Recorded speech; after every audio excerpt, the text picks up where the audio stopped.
Hello everyone, ये history का lecture जो हम पढ़ रहे थे धार्मिक और सामाजिक सुधार आंदोलन, उसका सेकंड पार्ट है ये।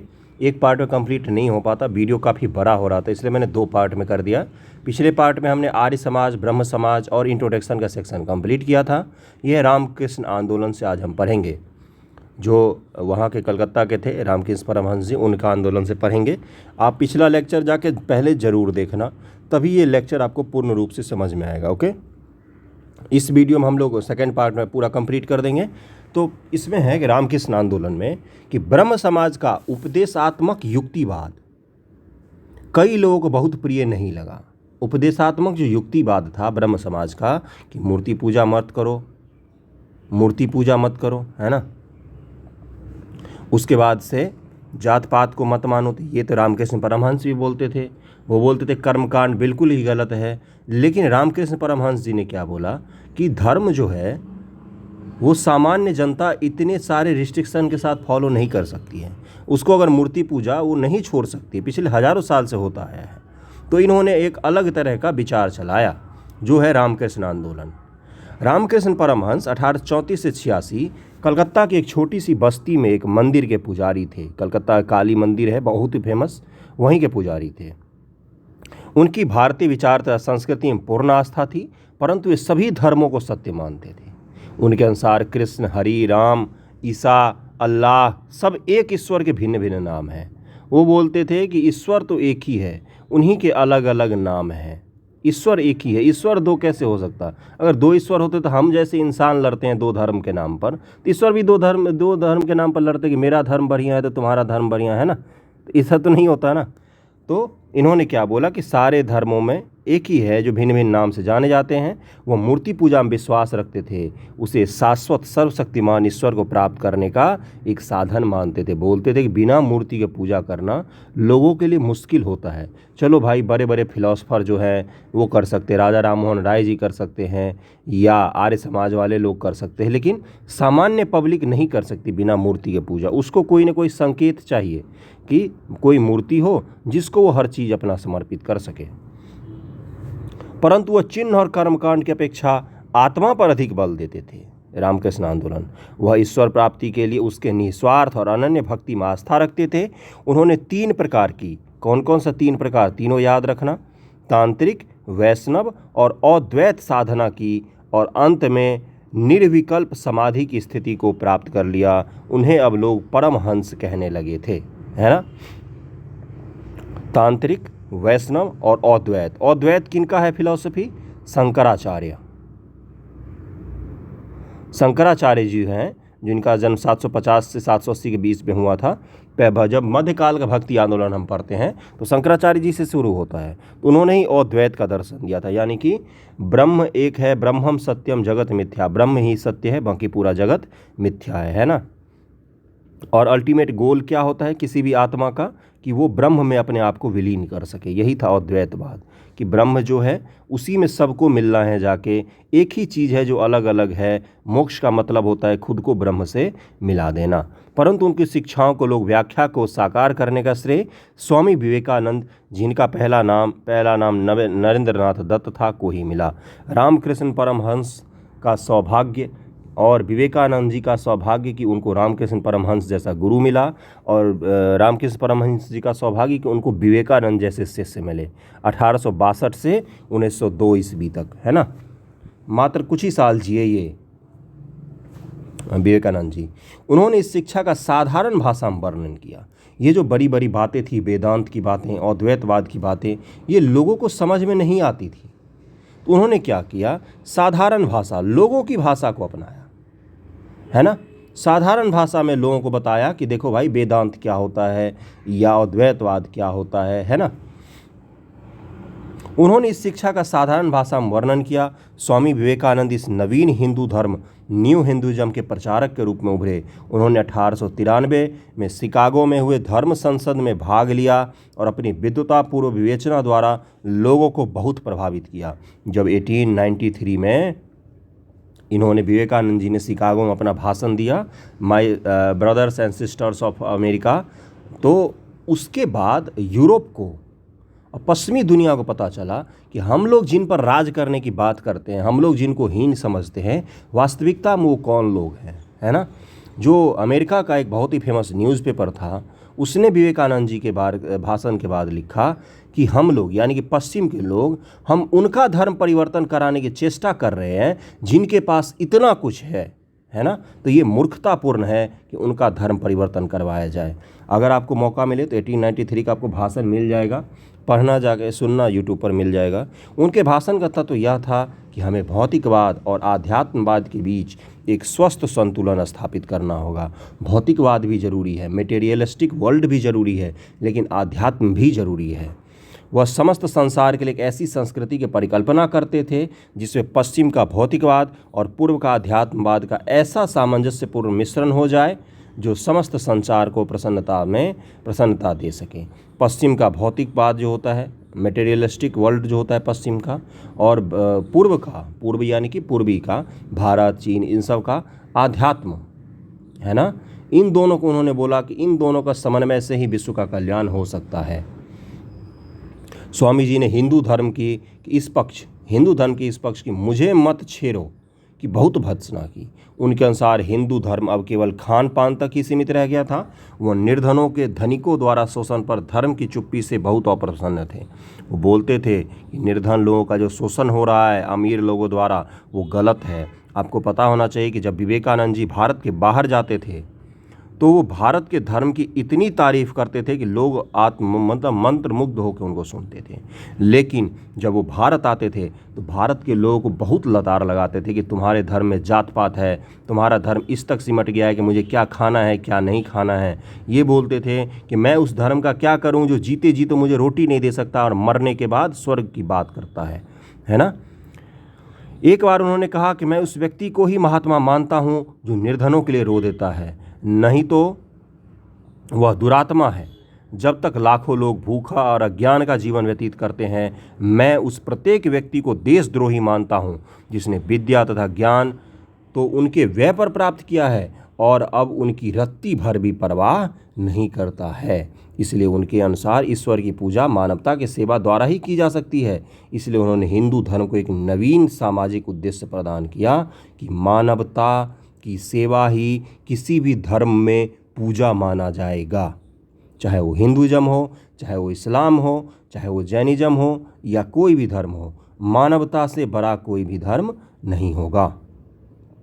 विवेकानंद ने कोई राजनीतिक संदेश नहीं दिया, परंतु फिर भी उन्होंने अपने लेखों और भाषणों द्वारा नई पीढ़ी में अपने भूतकाल में एक नवीन आत्मगौरव की भावना जगाई। भारतीय संस्कृति में नया विश्वास तथा नए भारत के भविष्य में एक नया आत्मविश्वास पैदा किया उन्होंने। वह एक पक्के देशभक्त थे।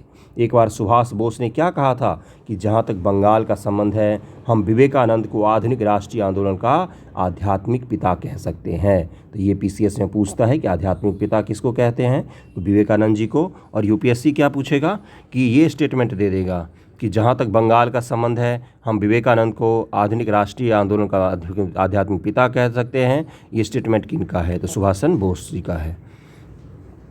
उनके स्थापित किए रामकृष्ण मिशन शीघ्र ही लोक सेवा और समाज सुधार के केंद्र बन गए और वे इस समय देश के सभी क्षेत्रों बहुत से धर्मार्थ, औषधालय, अस्पताल, विद्यालय इत्यादि चला रहे हैं। राष्ट्रीय विपत्तियों में लोक सहायता की सेवा के क्षेत्र में भी बहुत काम करते हैं। रामकृष्ण मिशन अगर आप बंगाल जाओगे तो वहाँ बेलूर मठ वगैरह बहुत सारे हैं, वो कभी घूमना जाके बहुत ही सुंदर है। तो वहीं पर ऐसी चीज़ें आपको देखने की मिल जाएगी। और बाकी अब रामकृष्ण मिशन तो पूरे देश में ही है। आपको पता होना चाहिए विवेकानंद जी की जीवनी हर किसी को पढ़ना चाहिए, आप किसी भी धर्म से संबंधित हो, है ना।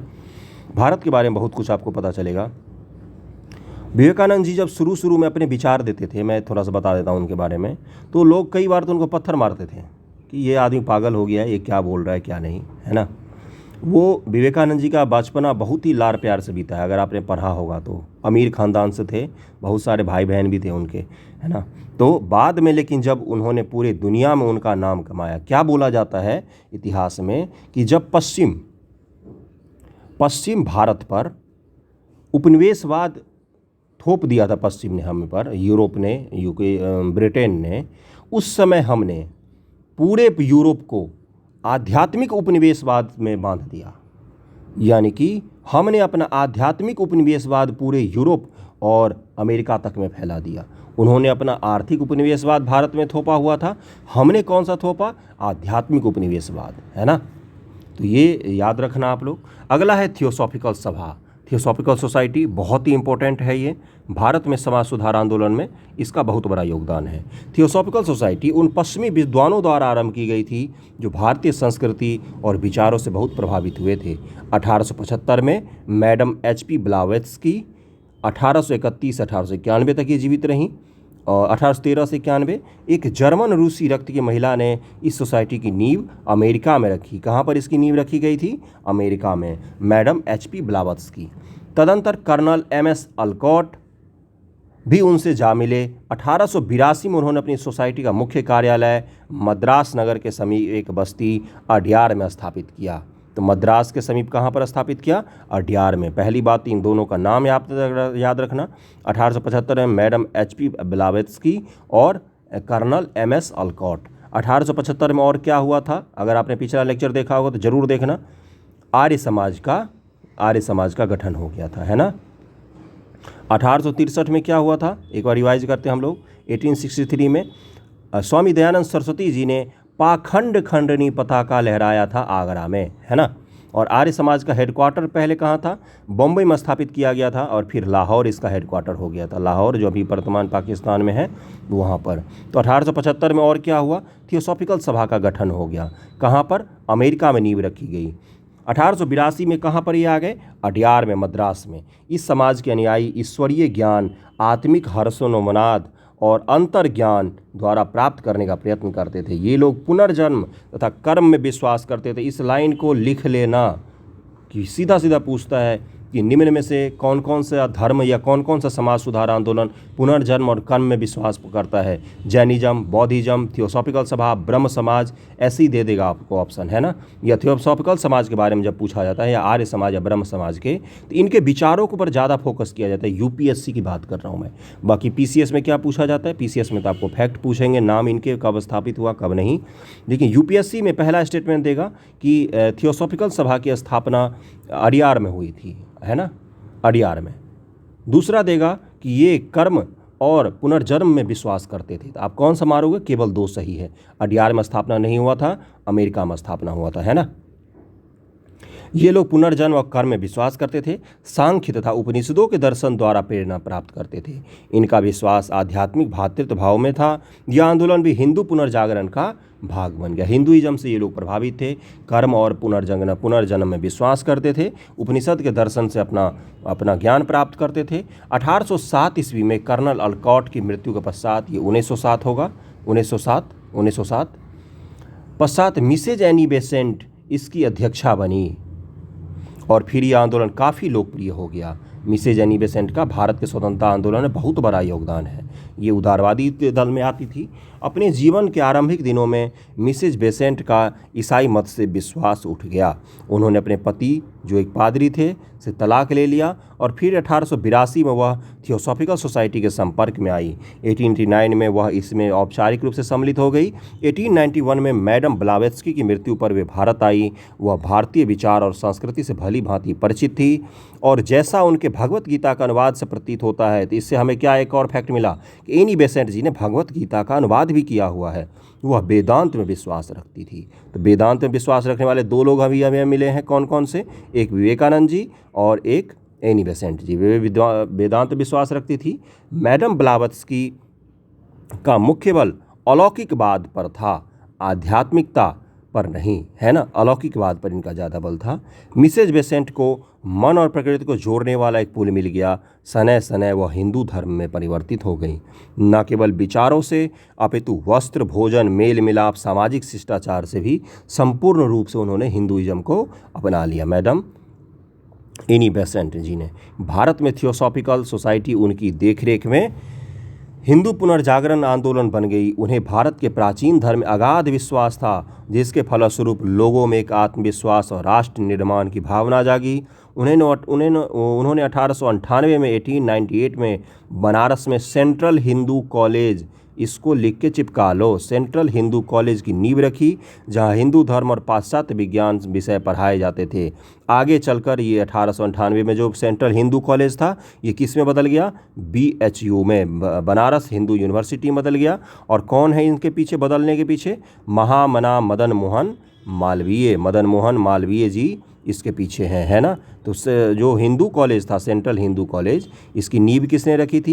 तो एनी बेसेंट जी ने, जो 1916 ईस्वी में क्या बन गया? BHU बन गया, है ना। अभी जो BHU आप देखते हो सेंट्रल यूनिवर्सिटी, वो उसमें परिवर्तित हो गई।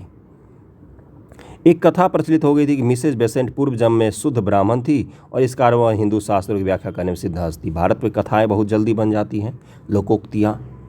हिंदू विश्वविद्यालय बन गया। उन्होंने आयरलैंड की स्वराज लीग, आयरलैंड में जो स्वराज लीग चल रहा था, आयरलैंड से हमने बहुत कुछ लिया है, हमारे साथ साथ आयरलैंड में भी आंदोलन चल रहा था बंधुओं। तो आयरलैंड में जो स्वराज लीग चल रहा था, होम रूल लीग, कि हमें अब खुद से शासन करने दो अपने पर, बाकी तुम हमारे ऊपर बैठ जाओ, है ना।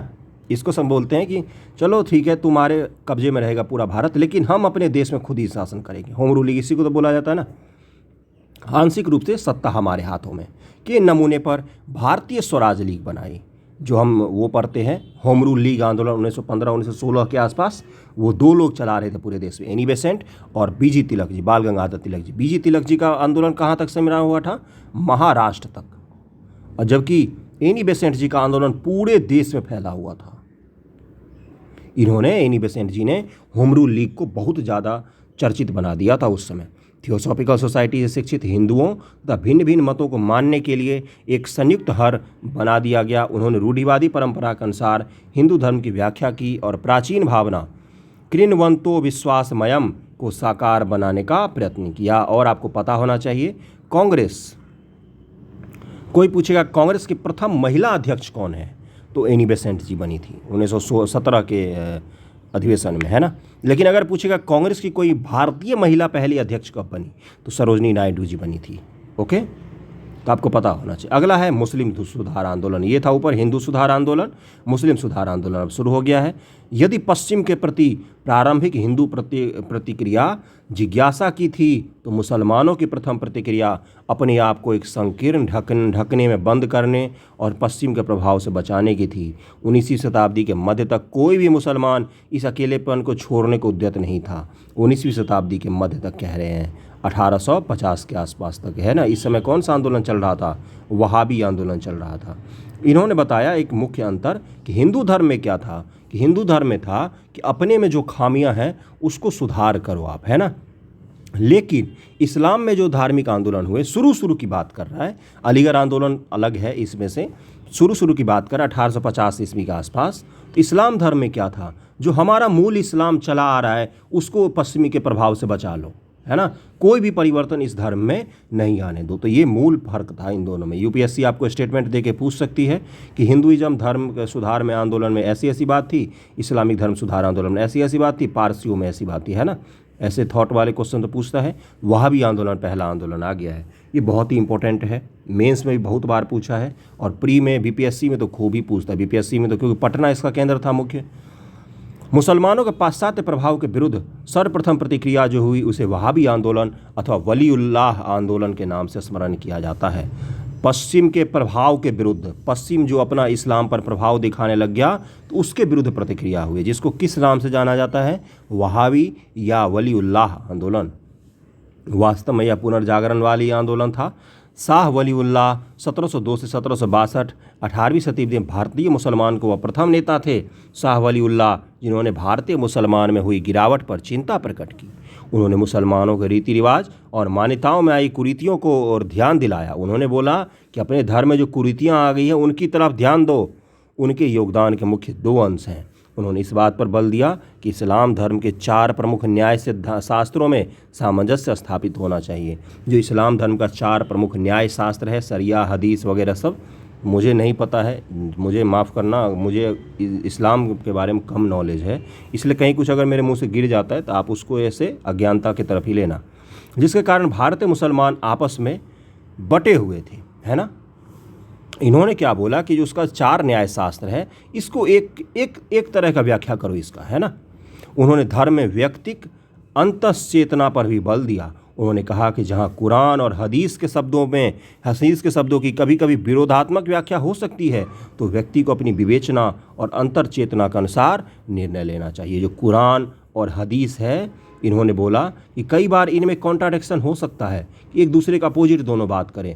उस समय आपको क्या करना है, अपनी तर्क शक्ति का, अपनी चिंतन का यूज करना है और फिर आपको फैसला लेना है। पीछे शाह अब्दुल अजीज़ तथा सैयद अहमद बरेलवी, इन दोनों का नाम भी याद रखना। शाह वलीउल्लाह थे सबसे पहले, उसके बाद शाह अब्दुल अजीज़ और सैयद अहमद बरेलवी हैं। ये सैयद अहमद खान नहीं है, वो अलीगढ़ सर सैयद अहमद खान अलग हैं, है ना, उनको इससे मत जोड़ना आप लोग, ये कई लोग मिस्टेक कर देते हैं। ये सैयद अहमद बरेलवी हैं, ने वलीउल्लाह के विचारों को लोकप्रिय बनाने का प्रयत्न किया। उन्होंने इसे राजनीतिक रंग भी दिया। इस विचार का आरंभ तब हुआ जब एक मौलवी अब्दुल अजीज़ ने यह फतवा धार्मिक आज्ञा जारी कर दिया कि भारत एक दारुल हर्ब, काफिरों का देश है। काफिर किन किन को कहा गया है? जो उस समय हिंदुइज्म का नाम कभी काफिर में आया नहीं, वो भारत में जब इस्लाम आया उसमें हिंदू का नाम जोड़ दिया गया। काफिर का मतलब होता है नॉन इस्लामिक लोगों का देश है। जैसे जहाँ पर इस्लाम का जन्म हुआ वहाँ पर जो ज्यूइश होते हैं इजराइल के लोग, उनको बोला जाता था, या ईसाई लोगों को बोला जाता था, है ना। और इसे दारुल इस्लाम बनाने की ज़रूरत है। दारुल इस्लाम का मतलब होता है इस्लामिक कंट्री का बनाने की ज़रूरत है ना। काफिरों का देश है, दारुल हर्ब को दारुल इस्लाम बनाने की ज़रूरत है। प्रारंभ में यह अभियान पंजाब में सिख सरकार के विरुद्ध था। आपको पता होगा कि पंजाब में रंजीत सिंह जी की सरकार थी, पंजाब में मतलब वो चला रहे थे। लेकिन जब पंजाब का रंजीत सिंह जी की जब मृत्यु हो गई, उसके बाद 2 युद्ध हुए, चिलियावाला और उसके बाद से लाहौर की संधि होती है। उन सब के बाद जब अंग्रेज़ हड़प लेते हैं पंजाब को, तो अब पंजाब में किसकी सरकार हो गई? अंग्रेज़ों की सरकार हो गई। और अंग्रेज़ों की सरकार जब हो गई तो ये आंदोलन किसके खिलाफ हो जाएगा? अंग्रेज़ों के खिलाफ हो जाएगा। तो दारुल हर्ब को दारुल इस्लाम बनाने की आवश्यकता है। प्रारंभ में पंजाब में सिख सरकार के विरुद्ध था। ये आपको सीधा सीधा पूछेगा स्टेटमेंट में कि सिख सरकार के विरुद्ध था कि नहीं, स्टेटमेंट दे देता है यूपीएससी। परंतु 1849 में अंग्रेज द्वारा पंजाब के विलय के उपरांत यह अभियान अंग्रेजों के विरुद्ध बदल दिया गया। यह आंदोलन 1870 तक चलता रहा, जब इसे वरिष्ठ सैनिकों द्वारा बलपूर्वक समाप्त कर दिया गया। 1870 तक चलता रहा ये, और अंत में सैनिकों द्वारा इसको ज़बरदस्ती ख़त्म कर दिया गया। अगला है अलीगढ़ आंदोलन। 1857 के महान विद्रोह का, जो 1857 का महान विद्रोह का सबसे बड़ा रिक्त यह था कि सरकार की यह धारणा बन गई थी कि 1857-58 के षड्यंत्र के लिए मुसलमान ही उत्तरदायी हैं और वे एक अत्यंत षड्यंत्रकारी लोग हैं। ऐसी अंग्रेज़ सरकार का सोच हो गया था। और अब 1857 के बाद भारत में तोड़ो, क्या बोलते, फूट डलो और राज करो की नीति लागू हो जाएगी। हिंदू मुस्लिमों को एक दूसरे से लड़ा दिया जाएगा, जिसका परिणाम आज तक हमारा देश भुगत रहा है। 1860 तक 1870 के आसपास हुए वहाबी षड्यंत्रों ने यह धारणा और दृढ़ कर दी। एक तो 1857 का कारण और एक वहाबी आंदोलन चल रहा था। इन दोनों को बाद लगा अंग्रेज़ों को कि भाई ये मुस्लिम लोग षड्यंत्रकारी होते। ऐसा मैं नहीं कह रहा हूँ, ऐसा अंग्रेज़ कह रहे थे, है ना।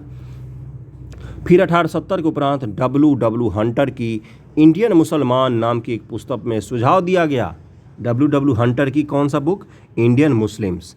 इसको आप लोग याद कर लेना, क्योंकि ये पूछता है कि इंडियन मुस्लिम निम्न से किसकी बुक है। मुसलमानों से समझौता करना चाहिए, उसे सुझाव किया कि मुसलमानों से समझौता करना चाहिए और निश्चित रियासतों द्वारा अंग्रेजी सरकार की ओर मिलाना चाहिए। मुसलमानों का एक वर्ग, जिसके नेता सैयद अहमद खान थे, सरकार की इस संरक्षण भरे रुख को स्वीकार करने को उद्यत थे कि भाई हम मुस्लिम आपका अंग्रेज़ों का साथ देंगे, आप हमारे ऊपर ध्यान दो। मुसलमानों ने यह अनुभव किया कि यदि मुसलमान अपने आप को अलग रखेंगे तो वे प्रशासन में अपने न्यायोचित अधिकार से वंचित रह जाएंगे। 19वीं शताब्दी के मुस्लिम सुधारकों में सर सैयद अहमद खान का विशेष महत्व रखता है। उन्होंने 1817 में दिल्ली के एक समृद्ध मुस्लिम घराने में जन्म लिया और फिर परंपरागत मुस्लिम ढंग से विद्या प्राप्त की। 1857 के विद्रोह के समय वह कंपनी के न्यायिक सेवा में थे। वह कंपनी के प्रति पूर्ण राजभक्त रहे थे।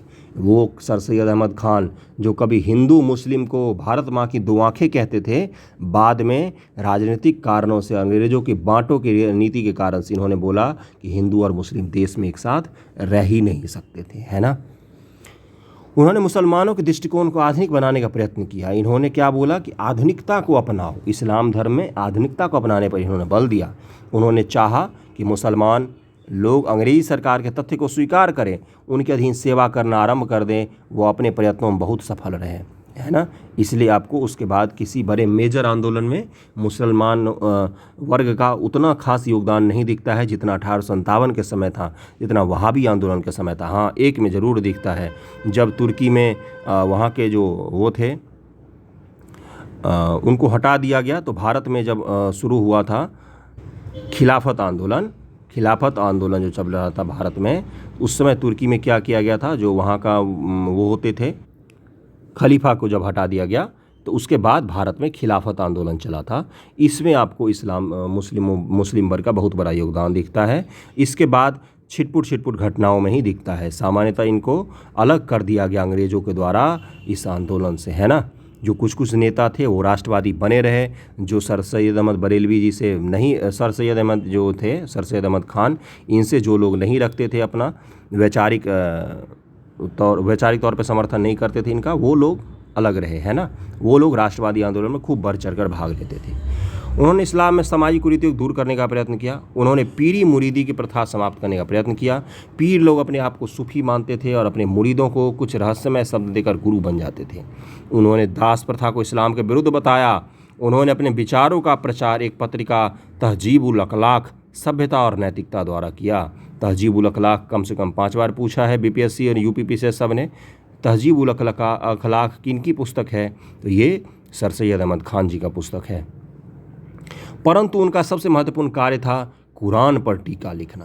कुरान पर उन्होंने तर्क के आधार पर टीका लिखा, है ना, जिसमें उन्होंने परंपरागत टीकाकारों की आलोचना की और समकालीन वैज्ञानिक ज्ञान के प्रकाश में अपने विचार व्यक्त किए।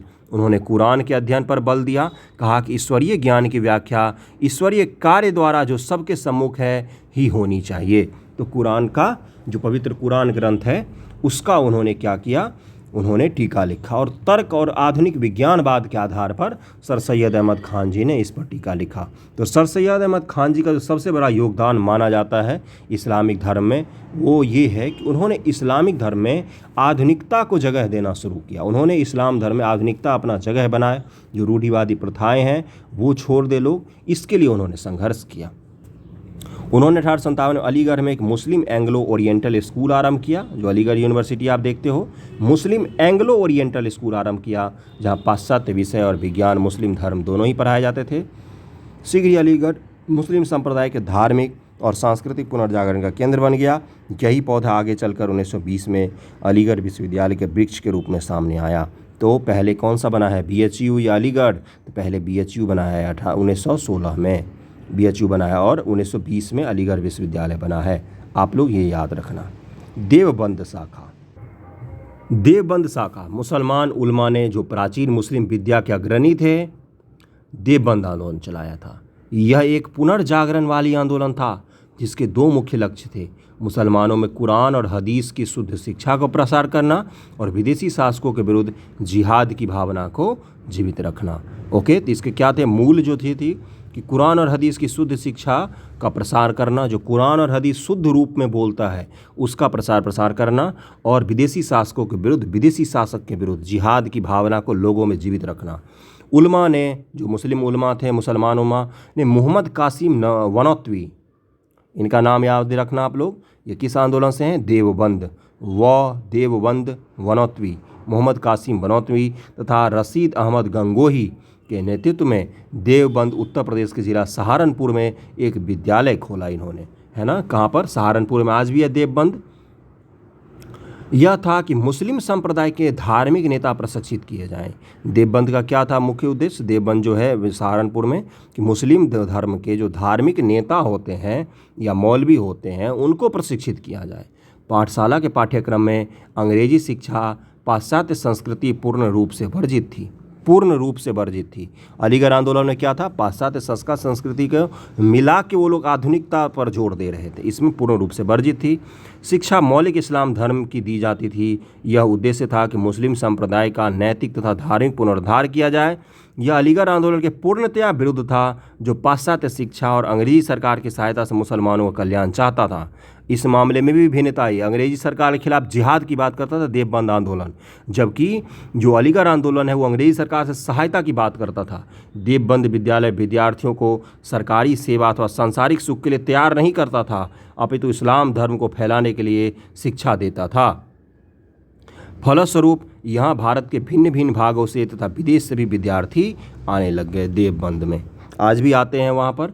राजनीति में देवबंद शाखा ने 1885 में बनी भारतीय राष्ट्रीय कांग्रेस का स्वागत किया, जबकि अलीगढ़ आंदोलन ने जो सर सैयद अहमद खान जी थे उन्होंने कांग्रेस का विरोध किया था और देवबंद ने कांग्रेस का स्वागत किया था। इस डिफरेंस को आप लोग याद रखना, यूपीएससी डिफरेंस बना के आपको पीटी में पूछेगी या मेंस में पूछेगी। 1888 में देवबंद के उलमा ने सैयद अहमद खान की बनाई संयुक्त भारतीय राजभक्त सभा, यूनाइटेड इंडियन पेट्रियोटिक एसोसिएशन, है ना। ये पेट्रियोटिक मतलब किसके राजभक्त? अंग्रेजों के राजभक्त, तथा मुस्लिम एंग्लो ओरिएंटल सभा जो है के विरुद्ध फतवा धार्मिक आदेश दे दिया। देवबंद शाखा जो था उसने अलीगढ़ आंदोलन के जो दो वो थे संगठन थे, एक था कि भारतीय राजभक्त सभा और मुस्लिम एंग्लो ओरिएंटल सभा जो सर सैयद अहमद खान जी चला रहे थे, इसके खिलाफ उन्होंने देवबंद वालों ने फतवा जारी कर दिया। फतवा आपको पता होगा इस्लाम धर्म में जारी किया जाता है। कुछ आलोचकों का यह धारणा है कि देवबंद उलमा का समर्थन किसी निश्चित राजनीतिक विश्वास के कारण अथवा अंग्रेजों के कारण नहीं, अपितु सर सैयद अहमद खान के खिलाफों के विरोध में किया गया था। महमूद उल हसन जो देवबंद शाखा के नेता थे ने इस शाखा के धार्मिक विचारों को राजनीतिक और बौद्धिक रंग देने का प्रयत्न किया। हमारे पास कौन कौन से नाम आए हैं? एक वनौतवी जी का नाम आया है, एक गंगोही जी का नाम आया है और एक महमूद उल हसन जी का नाम आया है ना। इनको याद रखना। अब उन्होंने राष्ट्रीय आकांक्षाओं तथा मुस्लिम निष्ठाओं में समन्वय स्थापित किया, जिसके फलस्वरूप जमात उल उलमा ने हसन के विचारों के अनुसार धर्म की रक्षा तथा मुसलमानों के राजनीतिक अधिकार को भारत की एकता और राष्ट्रीय उद्देश्य के परिप्रेक्ष्य में रखकर एक ठोस रूप प्रदान किया। जो देवबंद आंदोलन था उसने कभी भी ये नहीं बोला कि नहीं भारत का खंडित होना चाहिए या भारत में हिंदू मुसलमान एक साथ क्यों। इन्होंने बोला कि रह सकते हैं। देश की एकता और राष्ट्रीय उद्देश्य के परिप्रेक्ष्य में इन्होंने उसको व्याख्या दिया, है ना। सिख सुधार आंदोलन पर आ जाते हैं। मुस्लिम सुधार आंदोलन हमने पढ़ लिया। कौन कौन सा पढ़ा? एक हमने पढ़ा वहाबी अलीगढ़ आंदोलन, और फिर देवबंद शाखा आंदोलन पढ़ा, और फिर सिख सुधार पर आ गए। हिंदू धर्म वाला पूरा लेक्चर कंप्लीट हो चुका था पिछले वाले वीडियो में। आज हमने क्या पढ़ा? थियोसॉफिकल सोसाइटी भी पढ़ लिया, और उसके बाद से रामकृष्ण मिशन पढ़ा, और अब सिख सुधार आंदोलन में चलते हैं। सिख धर्म में भी सुधार आंदोलन चला था। जो बाबा नानक जो थे, गुरु नानक, उनके अगर फ़ोटो आप देखोगे तो उनके समय जब सिख धर्म का स्थापना किया गया तो वो बिल्कुल दयालु स्वभाव के बैठे हुए मिलेंगे आपको, आशीर्वाद देते हुए। फ़ोटो देखना, फ़ोटो से बहुत कुछ पता चलता है। और दूसरे गुरु गोविंद सिंह जी हैं जिन्होंने इसको खालसा पंथ बनाया, जिन्होंने इसको एक वॉरियर क्लास बनाया सिखिज़म को, है ना। तो उनकी फ़ोटो आप देखना, उनकी फ़ोटो में उनके साथ हाथ में कड़ा रहता है, तलवार रहता है। तो ये क्यों बना है सिख धर्म ऐसा? सिख धर्म में इतना परिवर्तन क्यों आया? क्योंकि समय वैसा था। सिख धर्म में अगर बाबा गुरु नानक जैसा ही रहता, गुरु गोविंद सिंह जी नहीं उसमें परिवर्तन करते, तो सिख धर्म मिटा दिया जाता इस भारत से, है ना। इतने अत्याचार हुए सिख पर उस समय, सिखों लोगों पर। तो अब सिख आंदोलन को हम लोग शुरू करते हैं। पश्चिम के विकासशील और तर्कसंगत विचारों ने सिख संप्रदाय को भी प्रभावित किया। अमृतसर में सिंह सभा आंदोलन आरंभ हुआ। इसमें संलग्न एक अन्य संस्था थी, मुख्य खालसा दीवान। इस संस्थाओं ने पंजाब में बहुत से गुरुद्वारे स्थापित किए थे तथा विद्यालय और कॉलेज खोले थे। सिंह सभा का एक छोटा सा आंदोलन अकाली लहर था। मुख्यतः यह लहर बड़े बड़े गुरुद्वारों के भ्रष्ट महंतों के विरुद्ध था। आज जो लोग आप लोग अकाली दल का नाम सुनते हो पंजाब में, बादल जी का जो इस बार चुनाव हार गई बुरी तरीके से, वो अकाली आंदोलन बहुत पुराना है बंधुओं। वो 1925 के आसपास से चल रहा है भारत में। वो इतनी पुरानी पार्टी है। प्रकाश सिंह बादल जो है वो सबसे कम उम्र के बनने वाले मुख्यमंत्रियों में से एक हैं, है ना। और सबसे अधिक उम्र में चुनाव लड़ने वाले भी हो गए हैं। वो 93-94 साल के हैं, लेकिन उन्होंने चुनाव लड़ा, हार गए बेचारे। मुख्यतः यह लहर बड़े बड़े गुरुद्वारों के भ्रष्ट महंतों के विरुद्ध था। अकाली आंदोलन की जब भी बात आए तो क्या, गुरुद्वारों को भ्रष्टाचार से मुक्त करना इनका मुख्य उद्देश्य था। जो गुरुद्वारे बने थे लोगों की सेवा के लिए, वहाँ भ्रष्टाचार हो रहा था। इन गुरुद्वारों को पैतृक संपत्ति मानते थे ये लोग। इन महंतों को सरकार का भी समर्थन प्राप्त था। 1921 में अकालियों ने गुरुद्वारे के उद्धार के लिए इन महंतों के विरुद्ध अहिंसात्मक असहयोग सत्याग्रह आंदोलन आरंभ किया। आपको स्टेटमेंट में यूपीएससी फंसाने के लिए देगा कि अकाली आंदोलन भ्रष्ट महंतों के विरुद्ध एक हिंसक आंदोलन था, तो उसको आप लोग काट देना। उसमें क्या था, अहिंसक सत्याग्रह टाइप का आंदोलन था। सरकार ने दमन चक्र चलाया, परंतु लोकमत के सम्मुख सरकार को झुकना पड़ा। 1922 में सिख गुरुद्वारा एक्ट पारित किया गया। इसको आप लोग याद रखना, सिख गुरुद्वारा एक्ट कब बना है, 1922 में, जिसे 1925 में संशोधित किया गया। ओके, तो ये था सिख सुधार आंदोलन में। सिख धर्म सुधार आंदोलन एक ही आता है, वो है अकाली आंदोलन। अकाली आंदोलन आता है ना। अब है पारसी सुधार आंदोलन, पारसी रिफॉर्म मूवमेंट। पारसी लोग भी इस नवीन सुधारवादी वातावरण से बच नहीं सके। जब ईरान में इस्लामिक आक्रमण हुए थे तो उस समय सारे पारसी भाग के भारत आए थे। बम्बई में बहुत अच्छी खासी संख्या है, गुजरात में है, कुछ भागों में अच्छी खासी संख्या, गोवा वगैरह में रहते हैं ये लोग। तो इनमें इनका भी बहुत बड़ा योगदान है भारतीय स्वतंत्रता आंदोलन। दादा भाई नौरोजी का आप लोग नाम जानते होंगे, जिनको कहा जाता है हमारे भारतीय स्वतंत्रता आंदोलन का भीष्म पितामह उनको कहा जाता है ना। 1851 में 1851 की बात कर रहा है ये बंधुओं। कुछ अंग्रेजी शिक्षा प्राप्त पारसियों ने रहनुमाई मजदयास्नान सभा गठित की, जिसके उद्देश्य पारसियों की सामाजिक अवस्था का पुनरुद्धार करना, पारसी धर्म की पुनः प्राचीन शुद्धता को प्राप्त करना था। इस आंदोलन के नेता थे नौरोजी फंदरोजी, दादा भाई नौरोजी, आर.के. कामा और एस.एस. बंगाली भी हैं। एस.एस. बंगाली, इनका नाम आप लोग याद रखना। क्या क्या, नौरोजी फंदरोजी, एक नौरोजी फंदरोजी, हाँ, एक दादा भाई नौरोजी का नाम तो सब लोग याद रखते हैं, एक आर.के. कामा जी का नाम रख लेना और एक एस.एस. बंगाली जी का। इस सभा के संदेशों को पारसियों तक पहुंचाने के लिए एक पत्रिका रस्तगुफ्तार चलाई गई थी। सत्यवादी, रस्तगुफ्तार का क्या मतलब होता है, सत्यवादी। पारसी धर्म कर्मकांड को सुधारा गया, पारसी धर्म के नियम स्पष्ट किए गए। प्रयत्न यह किया गया कि पारसी स्त्रियों की दशा सुधारी जाए। पारसी स्त्रियों की पर्दा प्रथा समाप्त कर दी गई, विवाह की आयु बढ़ा दी गई, स्त्री शिक्षा पर बल दिया गया। धीरे धीरे पारसी लोग भारतीय समाज का सबसे अधिक पाश्चात्य प्रभावित पक्ष बन गया। पारसी लोगों के लिए एक भारत सरकार ने आंदोलन चलाया था। मैं बताता हूँ आपको पारसी लोग किस तरह के होते हैं। पारसी लोगों के लिए भारत सरकार ने एक आंदोलन चलाया कि पारसी बचाओ आंदोलन, मतलब योजना चलाया पारसी बचाओ, जिसमें क्या था, पारसी लोग शादी नहीं करते जल्दी, है ना, और ना ही संतान पैदा के लिए ये इतने ज़्यादा इच्छुक होते हैं। तो इनको बोला गया कि अगर आप संतान पैदा करोगे तो हम आपको 2 से 4 लाख रुपए की सहायता देंगे, है ना, क्योंकि पारसियों की संख्या कम हो गई भारत में बहुत ज़्यादा। सारे सक्सेसफुल मिलेंगे आपको, बड़े बड़े बिजनेसमैन, रतन टाटा जैसे लोग पारसी ही तो हैं। तो पारसी आंदोलन में मुख्य रूप से क्या था, रस्तगुफ्तार पत्रिका थी उनकी, और किसने चलाया था, दादा भाई नौरोजी, नौरोजी फंदरोजी और आर.के. कामा, एस.एस. बंगाली, ये लोग थे। और ये मुख्य रूप से क्या था, स्त्रियों को दशा में सुधार लाना, जो आयु बढ़ा दी गई स्त्रियों की। अच्छा एक बात बताओ, जब हम पढ़ते हैं मॉडर्न हिस्ट्री तो उसमें महिलाओं की जो शादी का उम्र बढ़ाने पर इतना ज़्यादा आंदोलन क्यों हुआ, ऐसा क्या होता होगा? या बहुविवाह प्रथा जो है, बहुविवाह जिसको बाबा साहब अम्बेडकर ने हिंदू कोड बिल में ख़त्म कर दिया, भारत में हिंदुज़म में बहुविवाह मना ही है भारत में लीगल रूप से, है ना, तो क्यों इतना ज़्यादा उस पर जोर दिया गया? बहुत सारे लोग थे जिन्होंने इस पर, बताऊँ क्या होता था, एक 80 साल का, 90 साल का, 70 साल का बुढ़ा है जो क्या करता था, 12 साल, 10 साल, 11 साल की बच्चियों से शादी कर लेता था, है ना। किस कारण से करता हो आप सबको पता है। और ये शादी करने के बाद, शादी एक तो लीगल, मतलब ज़बरदस्ती, माँ बाप से गया, बोला कि मैं अमीर हूँ, मुझे अपनी बेटी से शादी करवा, तो माँ बाप भी करवा देते थे। या तो फिर क्या होता था, उधार लिया लोगों ने, बोलते थे बेटी से मेरी शादी करवा, तुम्हारे उधार खत्म हो जाए, करवा देते थे। इसका दुष्परिणाम क्या होता था, जो कम उम्र में शादी का 2 दुष्परिणाम होता था। ये जो 80 से 90 70 साल का बुढ़ा है, ये तो 10 साल टपक जाएगा, है ना, और 10 साल में ये जो 12 साल 10 साल की बच्ची है, ये 20 साल की ही होगी। अब इसका जो बाकी का 60 साल का उम्र बचा है या 50 साल का उम्र बचा है, वो विधवा का जीवन जीना पड़ता था इसको, है ना। दूसरी शादी नहीं करते थे, या तो इनको सती कर दिया जाता था, बांध के मार दिया जाता था चिताओं पर, या तो विधवा होकर पूरे जीवन भर आप लोग कष्ट भोगो। तो इसलिए बहुविवाह और बहुपत्नी विवाह, जो बहुपत्नी प्रथा थी या आयु बढ़ाने की बात थी, उस पर इतना जोर दिया गया, है ना।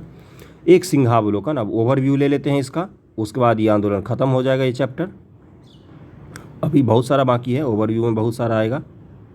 ओके, चलो कहाँ गया, भिन्न भिन्न सुधार आंदोलन ने शिक्षित भारतीयों को एक आवश्यक आत्मविश्वास प्रदान किया जो वे इस प्रचार के कारण खो बैठे थे। पश्चिमी संस्कृति अच्छी है। इन सुधार आंदोलन ने भारतीयों को यह विश्वास दिलाया कि हमारी प्राचीन धर्म संस्कृति रिक्त बहुत महान है। शिक्षित वर्ग को अत्यंत आवश्यक एक नया व्यक्तित्व भी मिल गया। इन सुधार आंदोलनों के कारण भारतीयों बहुत से पुराने गले सरे झूठे रीति रिवाज को त्यागने में सहायता मिली, जिससे वे वैज्ञानिक और तर्क संगत विचारों के नवीन वातावरण में अपने आप को समंजन कर सकें। सबसे बड़ी बात यह थी कि एक नवीन धर्मनिरपेक्ष तथा राष्ट्रवादी दृष्टिकोण विकसित हुआ था भारत में। इन सुधार आंदोलन के कुछ प्रतिगामनात्मक भी पक्ष भी था। क्या था इनका? कुछ सुधारकों ने साम्राज्यवाद के ढांचे के अंदर समाज सुधार किया और प्रत्यक्ष रूप से अंग्रेजों के प्रति अपनी राजभक्ति प्रकट कर दी। अभी हम ऊपर देखा अलीगढ़ आंदोलन जैसे लोग। दूसरे कुछ सुधारकों ने अपनी त्रुटियां मिटाते हुए पाश्चात्य समाज को ही अपना आदर्श बनाया। कुछ अतिवादी हो गए। इसका एक अन्य पक्ष यह था कि बहुत से सुधारकों ने नगरों तथा उच्च मध्यम वर्ग तक ही अपने आप को सीमित रखा। अगर आपको यूपीएससी ने वैसे पूछा है, वो यूपीएससी सीधा सीधा लिख के देता है कि धार्मिक आंदोलन जो था इसका आधार गांव घरों में भी फैला हुआ था, तो उसको काट देना। सिर्फ और सिर्फ शहर के शिक्षित वर्ग में ही ये सारा कुछ चल रहा था। जितने हमने सुधारवादी आंदोलन पढ़े हैं, चाहे इस्लाम में पढ़ा, चाहे हिंदुइज्म में पढ़ा, चाहे पारसी में पढ़ा या सिख में पढ़ा, ये सारे के सारे शहरी भाग में सक्रिय थे। शहरी शिक्षित वर्ग के इनसे बस लेना देना था। गांव के लोगों को इतना कोई लेना देना नहीं था। इसलिए गांव में जातवाद विद्यमान ही रहा, गांव में सती प्रथा चलती ही रही। गांव में धर्म सुधार आंदोलन ने ऐसा कुछ भी प्रभाव नहीं रखा। इसका एक अन्य पक्ष यह था कि इनके कारण उग्र धार्मिक प्रेम का उदय हुआ, है ना, सांप्रदायिकता, असहिष्णुता का उदय हुआ। जब हम आलोचना करते हैं धार्मिक आंदोलन की, आपसे पूछा जाता है यूपीएससी में कि इसकी आलोचना करिए, तो आपको आलोचना में लिखना पड़ेगा कि धार्मिक आंदोलन के कारण संप्रदायवाद बढ़ा, अविश्वास का भावना बढ़ा, असहिष्णुता की भावना बढ़ गई, है ना। साम्राज्यवादी शक्तियों ने इसका लाभ उठाकर राष्ट्रीय आंदोलन को कमजोर करने का प्रयत्न किया। उन्होंने जब देखा कि धार्मिक आंदोलन के कारण समाज में डिवाइड क्रिएट हो रहा है, हिंदू मुस्लिम दूर दूर हो रहे हैं, तो उन्होंने इसका भरपूर यूज किया। उसके बाद आपको भयानक भयानक दंगे देखने को मिलते हैं। अगला है कि 19वीं और 20वीं शताब्दी में समाज सुधार आंदोलन। धार्मिक सुधार कर लिया हमने, अब हम समाज सुधार की ओर बढ़ रहे हैं। जैसे जीवन के प्रति आधुनिक शिक्षा, विवेक, दया और विज्ञान पूर्ण दृष्टिकोण अपनाने के फलस्वरूप भारत में धार्मिक सुधार आंदोलन आरंभ हुआ, ठीक इन्हीं कारणों से 19वीं और 20वीं शताब्दी में समाज सुधार आंदोलन आरंभ हुआ। राजा राम मोहन राय धार्मिक क्षेत्र में सुधारक थे ही, उन्होंने समाज सुधार के क्षेत्र में भी सीगनेस किया। धार्मिक सुधारक और समाज सुधार दोनों थे राजा राम मोहन राय। शीघ्र ही समाज सुधार धार्मिक आंदोलन का आवश्यक अंग बन गया। सभी संप्रदायों में, अर्थात हिंदू में ब्रह्म समाज, प्रार्थना समाज, Arya Samaj, Ramakrishna mission, theosophical society और मुसलमानों में, पारसियों और सिखों को, सभी में यह देखने को मिलता है। श्री C.H. हिमसाथ ने हिंदू समाज में समाज सुधार का विश्लेषण करते हुए भारतीय समाज सुधार के इतिहास में 3 प्रक्रमों का वर्णन किया है। 3 अवस्था उन्होंने बताए हैं भारतीय समाज सुधार के। पहली अवस्था, जब सुधारकों ने दृढ़ धर्म बंधन से बंधे व्यक्तिगत रूप से विद्रोह किया, खुद से किया, लोगों को जोड़ने से पहले खुद से विद्रोह किया। यह अवस्था राजा राम मोहन राय जी के काल में 1880 तक चली। दूसरे प्रक्रम में बेहराम जी मालावारी भारतीय राष्ट्रीय सामाजिक आंदोलन, इंडियन नेशनल सोशल कॉन्फ्रेंस के प्रयत्नों के फलस्वरूप यह समाज सुधार आंदोलन राष्ट्रीय स्तर पर आया। और तीसरी अवस्था तब आई जब समाज सुधार आंदोलन को राष्ट्र की आत्मा के जागरण के संग ही जोड़ दिया गया। जब देखो पहली बार थे राजा राम मोहन राय जी, जो व्यक्तिगत तौर पर विरोध करते थे, बोलते थे मैं जात पात को नहीं मानूंगा, मैं मूर्ति पूजा को नहीं मानूंगा, है ना, मैं सती प्रथा को नहीं मानूंगा। दूसरे थे बेहराम जी मालावारी जैसे लोग, जिन्होंने एक भारतीय सामाजिक राष्ट्रीय सम्मेलन बनाया, इंडियन नेशनल सोशल कॉन्फ्रेंस बनाया और कहा कि मैं इस छोटे से आंदोलन को चलाऊंगा सोशल कॉन्फ्रेंस के माध्यम से, है ना। लेकिन तीसरे जिन्होंने इसको स्वतंत्रता आंदोलन से जोड़ दिया, बाबा साहेब अम्बेडकर को ले लो आप, चाहे ज्योतिबा फूले को ले लो, महात्मा गांधी जी को ले लो, इन्हों सब ने हरिजन सेवक संघ बनाया या डिप्रेस्ड क्लास सोसाइटी बनाया, उन्होंने बाबा साहब अम्बेडकर जी ने, इन्होंने क्या किया कि राष्ट्रीय आंदोलन में समाज सुधार आंदोलन को जोड़ दिया, जात पात के विरुद्ध, छुआछूत के विरुद्ध, महिलाओं के खिलाफ, है ना। 20वीं शताब्दी को उग्रवादी नेताओं के कार्य से संबद्ध किया जाता है। इसमें एक चौथा प्रक्रम उस काल का जोड़ा जा सकता है जब महात्मा गांधी के नेतृत्व में समाज सुधार भारतीय समाज की सर्वतोमुखी पुनर्जीवन का भाग। ओके, समाज सुधार का मुख्य उद्देश्य सामाजिक कुरीतियों को दूर करना, पुरुषों और महिलाओं में सबके हित के लिए त्याग की भावना जगाना। प्रथम प्रश्न यह था कि स्त्रियों के प्रति अच्छा व्यवहार किया जाए, अर्थात सती प्रथा, शिशु हत्या, बाल विवाह, बहुपत्नी प्रथा को बंद किया जाए, विधवा विवाह को लोकप्रिय बनाया जाए, पर्दा समाप्त किया जाए, उनके लिए शिक्षा का प्रबंध अवसर दिए जाएं, उन्हें आर्थिक क्षेत्र में अग्रसर होने और आत्मनिर्भर बनने का अवसर दिया जाए। अभी हमने देखा, ऊपर एग्जाम्पल देके मैंने आपको समझाया कि क्या था बहुपत्नी प्रथा, या क्या था विधवा विवाह, या सती प्रथा क्या था, है ना। कभी इमेजिन करके देखना कि आपके सामने किसी महिला को मार मार के बांस से जलाया जा रहा है, और रोज़ ये सैकड़ों की संख्या में होते थे, है ना। अंत में उन्हें वोट देने का अधिकार देकर भारत की राजनीति के जीवन में सहयोगी बनाया गया। महिलाओं की बात कर रहे हैं ये। दूसरा समाज सुधार का मुख्य केंद्र हिंदू समाज में जाति पात के बंधन और शूद्रों को, विशेषकर अछूतों के प्रति दुर्व्यवहार था। इन दोनों प्रश्नों में से पहला मुख्य प्रश्न मुख्यतः 19वीं शताब्दी में हमारे प्रयत्नों का मुख्य केंद्र रहा। जो 1800 से लेकर 1900 ईस्वी तक की बात करते हैं, वो महिला सुधार आंदोलन के रूप में मुख्य रूप से रहा। और दूसरा 20वीं शताब्दी में जो 1901 ईस्वी से लेकर और 2022 ईस्वी तक अभी भी चल ही रहा है छुआछूत के खिलाफ विरोध। अलग अलग आंदोलन होते ही रहते और होने भी चाहिए। सती प्रथा, सती का शाब्दिक अर्थ एक पवित्र साध्वी स्त्री है। यह उस पत्नी के लिए प्रयोग किया जाता है जो अपने पति के संग शाश्वत और निर्बंधन रूप से जन्म जन्मांतर तक रहना चाहती है। उसके प्रमाण के रूप में अपनी चिता में अपने आप को जला लेती है। भारत में अकबर और पेशवाओं जैसे प्रबुद्ध शासकों ने इस क्रूर प्रथा पर रोक लगाई थी।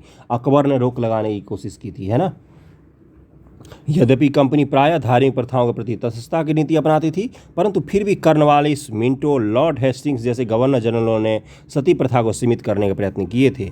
सती बनने के लिए विवश करने, विधवाओं को मादक पदार्थ देने, उनको नशे में करके फिर उनको जला दिया जाता था। गर्भवती स्त्रियों को और 16 वर्ष की आयु से कम में सती बनने से रोकने आदि के लिए प्रयत्न किया। उन्होंने बोला कि महिलाओं को अपने आप से अगर वो बनना चाहती है, इन लोगों ने शुरू में जो प्रयत्न किया तो उसकी बात कर रहा है। उन्होंने बोला कि मादक पदार्थ मत दो, बेहोश करके क्यों जला रहे हो यार किसी को। इन्होंने बोला कि गर्भवती महिला को किस तरह से जला रहे हो, है ना, या 16 साल की कम उम्र की लड़की है, बच्ची है, उसको क्यों जला रहे हो। इन चीज़ों पर इन गवर्नर जनरल लोगों ने रोक लगाने की कोशिश की। इसमें सबसे महत्वपूर्ण यह था कि इस क्रूर बलि के समय पुलिस अधिकारियों को उपस्थित होना आवश्यक बना दिया गया। उन्होंने बोला कि पुलिस अधिकारी वहाँ पर ज़रूर रहने चाहिए, ताकि तुम देखना वहाँ पर खड़े होकर कि ये लोग ज़बरदस्ती तो नहीं कर रहे, ताकि लोग स्त्री को सती होने पर विवश न कर सके। परंतु ये सभी प्रयत्न अपर्याप्त और असफल ही रहे। इमेजिन कर सकते हो आप, ये हमारे समाज के अंदर होता था। राजा राम मोहन राय जैसे प्रबुद्ध भारतीय सुधारकों ने इस क्रूर प्रथा पर एक महान प्रहार करना आरंभ कर दिया। 1833 के चार्टर के नवीनीकरण पर संसद में होने वाले वाद विवाद पर दृष्टि रखते हुए कंपनी के डायरेक्टरों ने विलियम बेंटिक को यह सुझाव दिया कि वह इस क्रूर प्रथा को बंद कर दें। 1829 के 37वें नियम के अनुसार विधवाओं को जीवित जलाना बंद कर दिया गया। न्यायालय की आज्ञा हुई कि वे ऐसे मामलों में सदोष मानव हत्या के अनुसार मुकदमा चलाएं। 1829 ईस्वी में जब विलियम बेंटिक था भारत में गवर्नर जनरल, जिसको भारत का पहला गवर्नर जनरल कहा जाता है, उनके समय में 17वें नियम के अनुसार इसको बंद कर दिया गया और इसको मर्डर का जुर्माना लगा, मर्डर का आपको सज़ा भुगतना पड़ेगा अगर आप इस चीज़ को परफॉर्म कर रहे हो तो। पहले यह नियम केवल बंगाल के लिए था, फिर 1870 में यह बंगाल मद्रास में भी लागू कर दिया, बम्बई और मद्रास में भी लागू कर दिया गया। इस प्रकार यह प्रथा समाप्त हो गई। यद्यपि इक्का दुक्का मामले तो होते रहे। 1985 या 86 के आसपास, 1985-86 के आसपास राजस्थान में अंतिम सती प्रथा का हमें वो मिलता है। उसके बाद तो कहीं नहीं मिलता है। एक महिला राजस्थान में 1985-86 के आसपास, आप लोग सर्च करना, मिल जाएगा, है ना। शिशुवध, शिशुओं को मार देते थे। इमेजिन कर सकते हो। एक अन्य क्रूर प्रथा जो विशेषतः बंगालियों और राजपूतों में प्रचलित थी, बंगालियों में, राजपूतों में, वह थी बालिका शिशुओं को एक महान आर्थिक भार समझकर उनकी शैशव काल में हत्या करना। दहेज के भाग से डरकर अथवा किसी अन्य कारणों से कन्याओं का विवाह न करने की स्थिति में समाज तथा धार्मिक दृष्टि से भी वे पाप की भागी बनते थे। इस प्रकार शिशुओं को मादक पदार्थ देकर अथवा भूखा रखकर उसकी हत्या कर दी जाती थी। महाराजा रणजीत सिंह के पुत्र दलीप सिंह ने उल्लेख किया है कि उन्होंने स्वयं अपनी नेत्रों के सामने देखा कि उनकी अपनी बहन को बोरी में बंद करके नदी में फेंक दिया गया। दलीप सिंह जो हैं, दलीप सिंह जी, उन्होंने भी ऐसा इसका वर्णन किया है। भारतीय और अंग्रेजी प्रबुद्ध व्यक्तियों ने इस घृणित प्रथा की बहुत आलोचना की, निंदा की और अंत में 1795 बंगाल नियम 1804 के नियम 3 से शिशु हत्या को साधारण हत्या के बराबर मान लिया गया और भारतीय रियासतों के रेजिडेंट को भी यह कहा गया कि वे रियासतों में इस कुप्रथा को बंद करने का प्रयत्न कर रहे हैं। इसके पश्चात 1870 में कुछ और कानून भी इस नियम के पालन के लिए बनाए गए। तो शिशु हत्या भी खत्म हो गया, सती प्रथा भी खत्म हो गया। अब है विधवा पुनर्विवाह की अनुमति और बाल विवाह का निषेध। Widow remarriage and prohibition of child marriage. Sati प्रथा और शिशु हत्या को बंद करते ही स्त्रियों की अवस्था नहीं सुधरी, अपितु उनके लिए विधवा विवाह की अनुमति और विवाह की आयु बढ़ाने जैसे सकारात्मक कार्य भी आवश्यक था। ब्रह्म समाजियों ने विधवा विवाह के प्रश्न पर वाद विवाद किया। तत्पश्चात ब्रह्म समाजियों में इसे लोकप्रिय बनाने का प्रयत्न किया। इसलिए सबसे प्रमुख कार्य संस्कृत कॉलेज के आचार्य श्री ईश्वर चंद्र विद्यासागर जी का नाम आता है। विधवा विवाह को सबसे ज़्यादा प्रचारित किया। उन्होंने पुराने संस्कृत और वैदिक उल्लेख से यह सिद्ध कर दिया कि वेद विधवा विवाह की अनुमति देता है। वेद में महिलाओं की स्थिति बहुत अच्छी है, वेद विधवा विवाह की अनुमति देता है, ये उन्होंने सिद्ध कर दिया। उन्होंने लगभग 1,000 हस्ताक्षर से अनुमोदित एक प्रार्थना पत्र भारत सरकार को भेजा और अंत में हिंदू विधवा विवाह पुनर्विवाह अधिनियम 1856 से विधवा विवाह को वैध मान लिया गया और उस विवाह से उत्पन्न हुए बालक को वैध घोषित किया गया। कौन सा? 1856 में अधिनियम बना है। पश्चिम भारत में प्रोफेसर D.K. कर्वे, इनका नाम याद रखना आप लोग, पश्चिम भारत महाराष्ट्र के थे। मद्रास में वीर सेलिंगम पुट्टलू ने इस दिशा में विशेष प्रयत्न किया। महिलाओं संबंधित जितने भी इतिहास हैं उसको ध्यान से पढ़ना। प्रोफेसर कर्वे जो फर्गुसन कॉलेज के प्राध्यापक थे, विधुर होने पर 1893 में स्वयं एक ब्राह्मण विधवा से विवाह किया। उन्होंने हिंदू विधवाओं के उद्धार के लिए विशेष प्रयत्न किया। कर्वे जी ने, वह स्वयं विधवा पुनर्विवाह संघ के सचिव बन गए। उन्होंने पूना में 1899 में एक विधवा आश्रम स्थापित किया जिसमें उच्च वर्ग के विधवाओं को अध्यापिका, डॉक्टर, नर्सें बनाकर उनके जीवन में एक नया उत्साह भरने का प्रयत्न किया। अंत में उन्होंने 1906 में बम्बई में भारतीय स्त्री विश्वविद्यालय की स्थापना की। भारतीय स्त्री विश्वविद्यालय, इंडियन वुमेन्स यूनिवर्सिटी 1906 में बम्बई में स्थापित किया इन्होंने, है ना।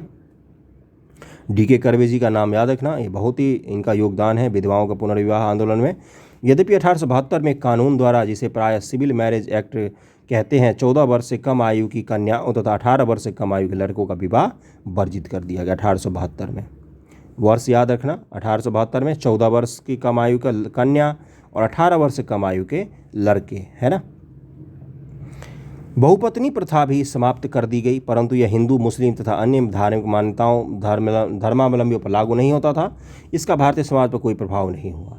अंत में एक पारसी सुधारक B.M. मालावारी, अभी नाम पढ़ा था इसका हमने, इनका सोशल कॉन्फ्रेंस वाले के प्रयत्नों फलस्वरूप 1891 में सम्मित आयु अधिनियम एज ऑफ कंसेंट एक्ट पारित किया गया, जिसमें 12 वर्ष से कम आयु के कन्या के विवाह पर प्रतिबंध लगाया। 12 वर्ष क्या उम्र होती है भाई।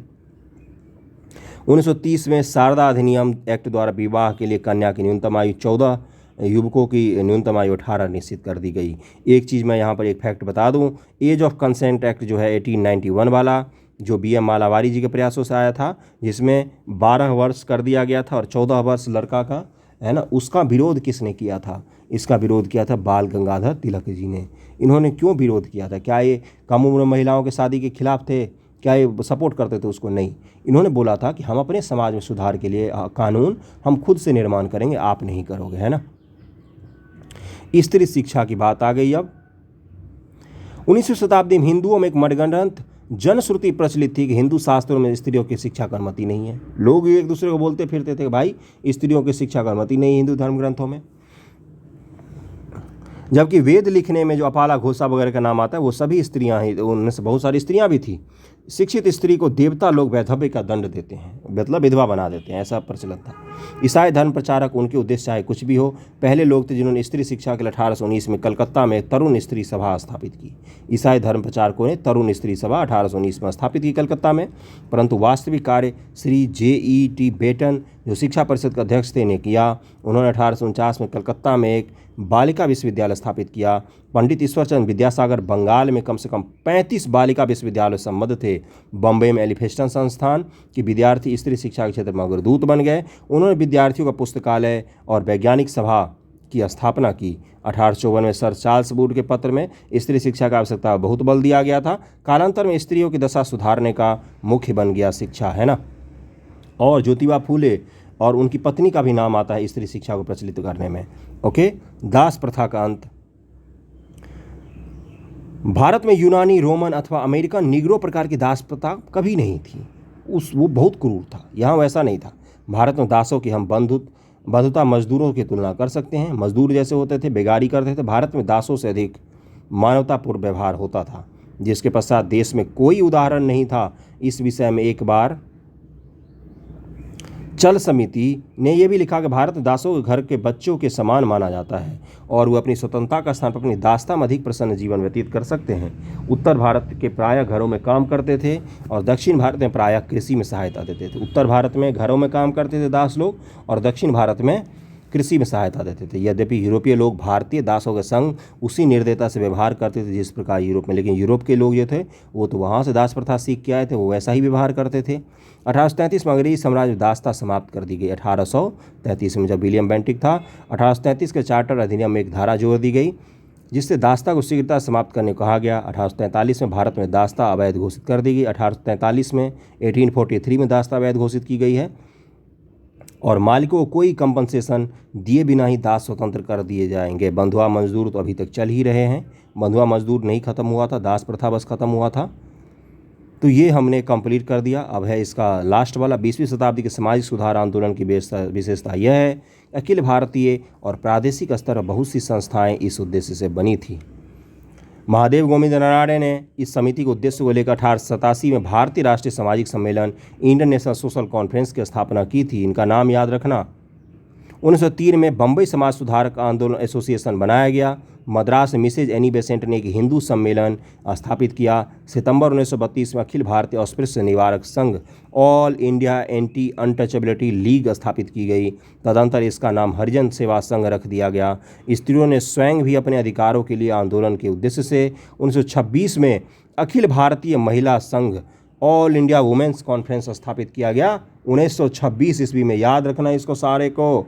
ये पूछता है सीधा सीधा, यूपीएससी भी यही फैक्ट पूछती है बंधु, लिख के दे देगा सामने मैचिंग में, कौन सा गलत है ये बताइए। इस प्रकार दलित जातियों ने स्वयं अखिल भारतीय दलित जातीय सभा, all India depressed class association और अखिल भारतीय दलित जातीय संघ, all India depressed class federation स्थापित किए थे। ओके। यद्यपि कुछ सामाजिक बुराइयां जैसे भिक्षावृत्ति, शराब पीने की ओर ध्यान इस शताब्दी में गया भी, परंतु स्त्रियों की तथा शूद्रों की अवस्था सुधारने के प्रश्न अधिक महत्वपूर्ण रहे, विशेषकर महात्मा गांधी के नेतृत्व में। उन्होंने पर्दे प्रथा की निंदा की। अखिल भारतीय महिला संघ ने भी पर्दा प्रथा को बुरा कहा। महात्मा गांधी ने स्त्रियों को पर्दे से बाहर आकर राष्ट्रीय आंदोलन, चरखा कातने, धरनों में भाग लेने के लिए कहा। 1930 में महात्मा गांधी के सविनय अवज्ञा आंदोलन में स्त्रियों ने बड़ी संख्या में भाग लिया था और जेल भी गई थी। एक विदेशी पत्रकार ने तो यहाँ तक कह दिया कि यदि इस आंदोलन ने कुछ प्राप्त हुआ ना हुआ हो, केवल स्त्रियों की स्वतंत्रता ही प्राप्त हुई तो भी यह कृतकार्य हो गया। भले ही इस आंदोलन से सविनय अवज्ञा से हमें कुछ नहीं मिला, लेकिन स्त्रियों की स्वतंत्रता तो मिल गई, वही बहुत है। स्त्रियां घर से बाहर तो निकली कम से कम। जब मुस्लिम लीग के प्रयत्नों के फलस्वरूप दलित वर्ग को पृथक स्थान देने का प्रस्ताव किया गया तो कांग्रेस और अन्य हिंदू संस्थाओं ने भी इसे अपने मध्य रखने का भरसक प्रयत्न किया। 1928 में कांग्रेस ने भी इस विषय में एक प्रस्ताव पारित किया जिसमें कहा गया कि जाति तथा हिंदू जाति के एकीकरण, जाति प्रथा और हिंदू जाति के एकीकरण में बड़ी बाधा है, अतः उसे समाप्त किया जाना चाहिए। जाति प्रथा को खत्म किया जाना चाहिए। उसके लिए अंतर्जातीय भोज और अंतर्जातीय विवाह होने चाहिए। छुआछूत और अन्य सभी बंधन समाप्त होने चाहिए। डॉक्टर अंबेडकर ने इन सभी प्रयत्नों को अनमना मात्र, उन्होंने बोला कि ये सब दिखावटीपने कर रहा हो, और गांधी जी की कड़ी आलोचना की। स्वयं बौद्ध बन गए और अपने मित्रों को भी बौद्ध बनने को कहा डॉक्टर अंबेडकर ने। भारतीय संविधान में अस्पृश्यता को अवैध घोषित किया गया है, आप सबको पता ही होगा, आर्टिकल 17 में।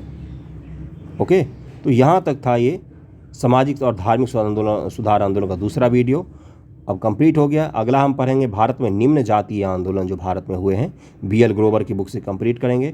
आप लोगों को वीडियो कैसा लग रहा है, आप मुझे फीडबैक थोड़ा सा एक ज़रूरी होता है ना, वो ज़रूर देना, और उससे मुझे पता चलेगा कि हाँ मैं सही कर रहा हूँ या नहीं कर रहा हूँ, या कोई फ़ायदा अगर नहीं हो रहा है तो एनर्जी क्यों वेस्ट करना इन चीज़ों पर, है ना। शेयर कर देना वीडियो को ताकि लोग देखें इसको कि कोई पढ़ा रहा है यहाँ पे, है ना। लाइन बाय लाइन पढ़ता हूँ मैं घंटों। Okay, thank you so much.